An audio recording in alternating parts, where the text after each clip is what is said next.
একাদশ শ্রেণীর ছাত্রছাত্রীরা আজকে আমরা যে জিনিসটা নিয়ে আমরা আলোচনা করব সেটা হচ্ছে বাফার দ্রবণ। আচ্ছা, তোমাদের বাফার দ্রবণ করার আগে আমরা সিম্পল একটা উদাহরণ দিচ্ছি। দেখো, ধরো জলে সামান্য অ্যাসিড যোগ করলাম, সেটা আম্লিক হবে না ক্ষারীয় হবে? আম্লিক হবে। তাহলে এখন জলে H+ আনার গাঢ়ত্ব বাড়বে না কমবে? বাড়বে। পিএইচ কি হবে? পিএইচ কমবে, তাই তো? আগে চেয়ে কমবে তো, পিএইচ কমবে। যদি জলে, বিশুদ্ধ জলে যদি সামান্য ক্ষার যোগ করি, OH- আনার গাঢ়ত্ব কি হবে? পিওএইচ কি হবে?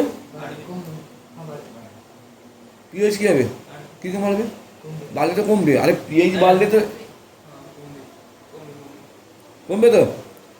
তাহলে জলে সামান্য অ্যাসিড বা ক্ষার যাই যোগ করি না কেন, তার পিএইচ আর পিওএইচ চেঞ্জ হবে না? হবে না? কিন্তু বাফার এমন একটা দ্রবণ যেখানে বাইর থেকে সামান্য পরিমাণ অ্যাসিড বা ক্ষার যোগ করলে পিএইচ কিংবা পিওএইচ এর মানের কোনো উল্লেখযোগ্য পরিবর্তন হয় না। এতক্ষণ বললাম জলে অ্যাসিড যোগ করলে পিএইচ চেঞ্জ হবে, ক্ষার যোগ করলে পিওএইচ চেঞ্জ হবে, কিন্তু এমন কিছু কিছু দ্রবণ আছে যে দ্রবণে বাইর থেকে সামান্য পরিমাণ অ্যাসিড বা ক্ষার যোগ করলে পিএইচ কিংবা পিওএইচ এর মানের কোনো উল্লেখযোগ্য পরিবর্তন, সেই সমস্ত দ্রবণকে বলছি এটা বাফার দ্রবণ। একটা উদাহরণ, এই রক্ত একটা বাফার দ্রবণ। আমাদের শরীরে রক্তে তো বিভিন্ন রকম ইনজেকশন প্রয়োগ করি আমরা, অসুস্থ হলে প্রয়োগ করে তো পিএইচ চেঞ্জ হয়ে যায় রক্তের, সেরকম পিএইচের সেটিং করে রাখি। রক্ত এমন একটা দ্রবণ, বাইর থেকে আবার তেঁতুলের টক খাই তো, তাহলে তেঁতুলের টক খেলে তো অ্যাসিড খাচ্ছি তো, তাহলে পিএইচ তো চেঞ্জ হওয়ার কথা। কিন্তু রক্ত এমন একটা দ্রবণ যে নিজেকে এমনভাবে পরিবর্তন করবে যে পিএইচ তার অরিজিনাল যা ছিল তাই থাকবে, চেঞ্জ হবে না। এখন আমাকে জানতে হবে বাফার দ্রবণ কারা হয়, কারা বাফার দ্রবণ। তাহলে আমার প্রশ্নটা আছে, কারা বাফার দ্রবণ? কারা বাফার দ্রবণ? উদাহরণ দেখো, কারা বাফার দ্রবণ। এক, মৃদু অ্যাসিড যুক্ত তার লবণ, এইরকম যে দ্রবণ পাওয়া যাবে সেগুলো বাফার দ্রবণ, সেটা বাফার দ্রবণ। কিরকম উদাহরণ দিই, একটা মৃদু অ্যাসিডের নাম কি গো? CH3COH, তার লবণ CH3CONA, দ্যাট ইজ বাফার দ্রবণ। বুঝছে? দ্যাট ইজ বাফার দ্রবণ। দুই, মৃদু ক্ষার যুক্ত তার লবণ,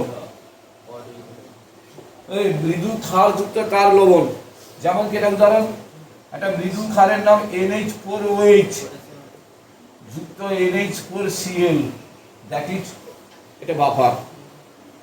তিন নম্বর হচ্ছে মৃদু অ্যাসিড ও মৃদু ক্ষার দ্বারা উৎপন্ন লবণ, মৃদু ক্ষার দ্বারা উৎপন্ন লবণ, উৎপন্ন লবণ। বুঝছে? বলে না এটা, তাহলে হেডিংটা কি হবে? বাফার দ্রবণ। নিলে তাহলে এ কি হবে? বাফার হবে। মৃদু অ্যাসিড ও মৃদু ক্ষার দ্বারা উৎপন্ন লবণ, একটা উদাহরণ কি? CH3COONH4, মানে অ্যাসিটিক অ্যাসিড এবং অ্যামোনিয়াম হাইড্রোক্সাইড দ্বারা উৎপন্ন লবণ। এই ধরনের যে লবণগুলো, এইগুলো সাধারণত বাফার দ্রবণ যে ব্যবহৃত হয়। পরীক্ষা করে একটা আম্লিক বাফারের উদাহরণ দাও, হয় এটা হবে আম্লিক বাফার, কার অ্যাসিড অ্যাসিড আছে। একটা ক্ষারীয় বাফারের উদাহরণ দাও, হয় যে ক্ষার আছে NH4OH। একটি প্রশম বাফারের উদাহরণ দাও, এটা হবে প্রশম বাফার, এখানে না আছে অ্যাসিড না আছে ক্ষার। এবার আমার কোশ্চেন করবে পরীক্ষায় এরকম, দেখো 2 নম্বরের কোশ্চেন। আচ্ছা, এবার কোশ্চেন করতে পারে তোমাকে এরকম দিতে পারে, দেখো ভালো করে ফলো করো। CH3COOH যুক্ত NaOH 1:2, জাস্ট এইটা দেওয়া আছে, এটা কি বাফার? পরীক্ষায় এরকম বলবে CH3COOH যুক্ত NaOH। আচ্ছা বলো তো, কোথাও কি আমার বাফার কারা হবে সেখানে একটা তীব্র ব্যাপার কোনো উল্লেখ আছে? এখানে দেখো, এটা মানে কি? অ্যাসিটিক অ্যাসিড কোন নিয়েছি আর NaOH কোন নিয়েছি, দেখো এক অণু অ্যাসিটিক অ্যাসিড এক অণু NaOH এর সঙ্গে বিক্রিয়া করে CH3COO Na উৎপন্ন করেছে প্লাস জল উৎপন্ন করেছে, আর এক অণু কে পড়ে আছে NaOH। ক্লিয়ার? এটা ক্লিয়ার হলো? তাহলে দেখো এখন দ্রবণে কে কে আছে? তীব্র ক্ষার তার লবণ। কোথাও লেখা আছে তীব্র ক্ষার হবে, তাহলে এটা বাফার দ্রবণ হিসাবে ব্যবহার করা যাবে না, মানে এটা বাফার দ্রবণ নয়। যদি পরীক্ষায় এরকম থাকে CH3COOH যুক্ত NaOH 2:1, এটা কি বাফার? মানে কি অ্যাসিটিক অ্যাসিড কত অণু আছে? NaOH কত অণু আছে? এক অণু আছে। তাহলে এক অণু অ্যাসিটিক অ্যাসিড যুক্ত NaOH বিক্রিয়া করে উৎপন্ন করবে CH3COO Na যুক্ত জল, আর এক অণু কে পড়ে আছে? তাহলে দেখো মৃদু অ্যাসিড এবং তার লবণ, এই যে মৃদু অ্যাসিড এবং তার লবণ, এটা বাফার হিসেবে কাজ করে না, করে না? তাহলে এটা একটা বাফার, কিন্তু এটা বাফার নয়। আবার পরীক্ষা দিতে পারে CH3COOH যুক্ত NaOH 1:1, এটা কি বাফার? 1:1, তার মানে এক অণু অ্যাসিটিক অ্যাসিড আর এক অণু NaOH, তাহলে CH3COOH যুক্ত NaOH বিক্রিয়া করে করবে CH3COO Na যুক্ত জল। এখানে লবণ আছে কিন্তু কোনো মৃদু অ্যাসিড আছে? কেউ নেই। শুধু লবণ থাকলে তো হবে না, আমাকে থাকতে হবে হয় মৃদু অ্যাসিড এবং তার লবণ, বা মৃদু ক্ষার বা তার লবণ, তাহলে এটা বাফার হিসেবে কাজ করবে না। এটা কি নন্দিনী বুঝতে পারছো? কৃষ্ণা বর্ষা বুঝতে পারছো? এর নামটা ভুলে গেছি, কি বলতো? নববিতা বুঝতে পারছো? এইবার যে জিনিসটা নিয়ে আমরা আলোচনা করব সেটা হচ্ছে, এবার যে জিনিসটা নিয়ে আমরা আলোচনা করবো, দেখো ভালো করে, ভালো করো, পরীক্ষা পরে 2 নম্বরের কোশ্চেন, এগুলো 2 নম্বরের পরীক্ষায় করবে। দেখো CH3COOH যুক্ত CH3COO Na, এটি কেন বাফার? এটি কেন বাফার? বাফার দ্রবণ, এটি কেন বাফার দ্রবণ?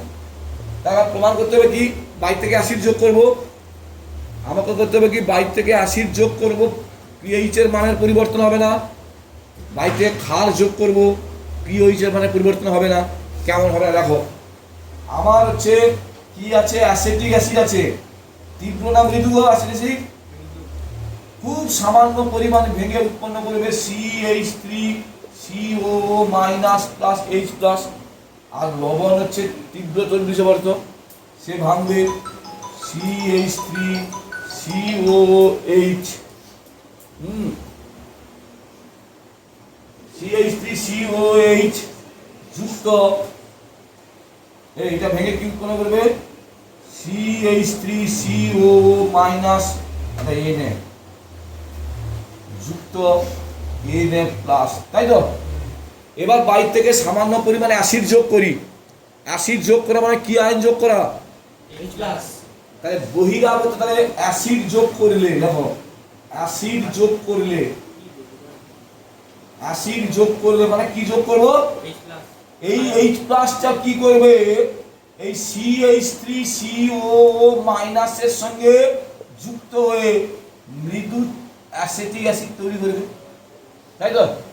তারপরে বাইর থেকে যে H+ আয়নটা আমি যোগ করেছিলাম, সে অ্যাসিটেড আয়ন দ্বারা অ্যারেস্ট হয়ে গেছে, অ্যাসিটেড আয়ন দ্বারা সে অ্যারেস্ট হয়ে গেছে, যার জন্য এই H+টা ওই দ্রবণের উপর কোনো প্রভাব বিস্তার করতে পারবে, যার জন্য পিএইচ এর কোনো পরিবর্তন হবে না। ক্ষার যোগ করলে, ওই ক্ষার যোগ করলে, ক্ষার যোগ করা মানে কি আয়ন যোগ করা? বলো, OH মাইনাস। এই OH মাইনাস কি করবে? এই দ্রবণের মধ্যে দেখো H+ আয়ন আছে, এই H+ আয়ন দ্বারা অ্যারেস্ট হয়ে গিয়ে প্রসম জল তৈরি করবে। বাইর থেকে যে OH মাইনাস আয়নটা এসেছিল সেটার কোনো কাজ আছে? তাহলে পিওইচ এর মানেরও কোনো পরিবর্তন তাই এটি বাফার। বুঝা গেল?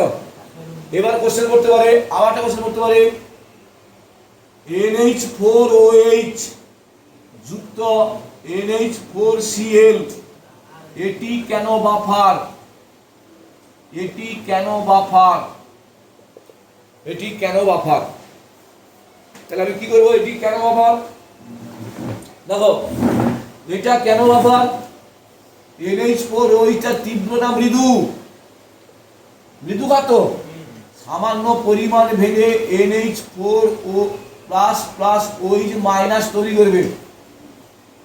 অ্যামোনিয়াম ক্লোরাইডও ভাঙবে, ভেঙে উৎপন্ন করবে NH4 plus plus Cl minus. Clear? বাইর থেকে অ্যাসিড যোগ করা মানে কি যোগ করা? এই H প্লাস কি করবে?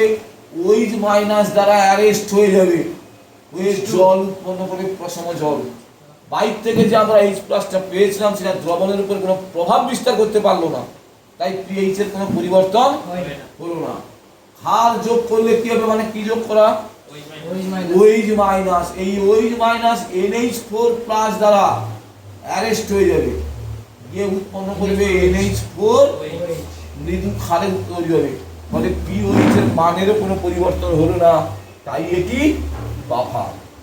আবার একটা কোশ্চেন দিতে পারে, CH, বুঝতে পারছিস না সোমবার? CONH4 এটি কেন বাফার? এটি কেন বাফার? এটি কেন বাফার? দেখো CH3COONH4 এটা ভেঙে উৎপন্ন হবে CH3CO মাইনাস যুক্ত NH4 প্লাস। বাইর থেকে অ্যাসিড যোগ করো, অ্যাসিড যোগ করা মানে H প্লাস আয়ন যোগ করা। এই H প্লাস আয়ন কি করবে? অ্যাসিটেড আয়ন দ্বারা অ্যারেস্ট হয়ে গিয়ে মৃদু অ্যাসিটিক অ্যাসিড তৈরি করবে। দ্রবণে H প্লাস আয়নের আর কোনো প্রভাব থাকলো না, পিএইচ এর মানের কোনো পরিবর্তন হলো না। বাইর থেকে ক্ষার যোগ করলে মানে OH মাইনাস যোগ করেছি, সেই যে NH4 প্লাস দ্বারা অ্যারেস্ট হয়ে যাবে, হয়ে গিয়ে কি উৎপন্ন করবে? মৃদু ক্ষার NH4OH তৈরি করবে। ফলে এটি অ্যারেস্ট হয়ে গেল, OH মাইনাস দ্রবণে প্রভাব বিস্তার করতে পারলো না। OH মাইনাস মাইনাসের ফলে কোনো পিওএইচ এর মানের কোনো পরিবর্তন হলো না, তাই এটি বাফার। তাহলে তোমরা এই ক্লাসটা ভালো করে ফলো করো, সাবস্ক্রাইব করো বন্ধুদের মধ্যে আরও বেশি বেশি করে। আমি পরে এর পিএইচ নিয়ে আলোচনা করব।